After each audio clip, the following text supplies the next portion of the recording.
నీవు వెళ్ళుము, నీ విశ్వాసము నిన్ను స్వస్థపరచెను. పరిశుద్ధ మార్కు సువార్త 10వ అధ్యాయము 52వ వచనము.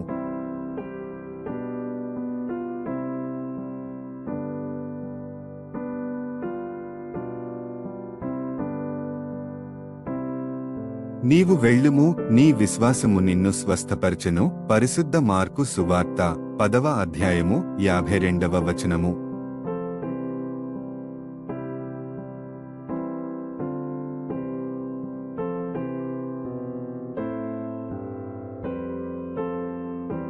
నీవు వెళ్ళుము, నీ విశ్వాసము నిన్ను స్వస్థపరచెను. పరిశుద్ధ మార్కు సువార్త 10వ అధ్యాయము 52వ వచనము.